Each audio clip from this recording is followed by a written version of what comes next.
Give us a sense of what difference it could make. And let me start with one that has been talked about a fair amount already, which is support for Ukraine. As you know, we had Kevin McCarthy make that statement about maybe it wouldn't be a blank check. Other Republicans are saying maybe we'll be a little more careful how we spend the money. Could it make a difference for U.S. support of Ukraine?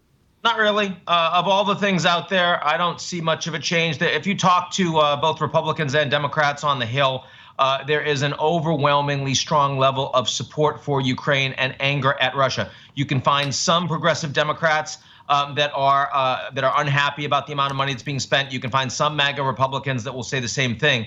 But when I look at 2023, between the extension of the existing Lend-Lease policy that Biden has been using to get the Ukrainians more military material, I look at how much money can be allocated from the Congress that is in place right now for the year of 2023, as well as the willingness of the Republicans that will be in office in what will almost certainly be a Republican-led House. I just don't see that shift very much.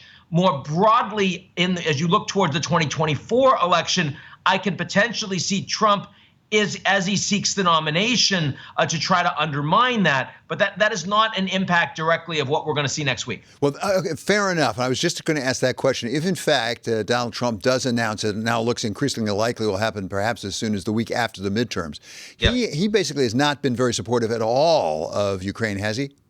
No, he's not. Of course, he dragged his feet, and that was behind one of his two impeachments, was the effort to pressure the Ukrainians and take away their Javelin missiles the U.S. was supposed to send if they weren't willing to open an investigation into Biden and his son.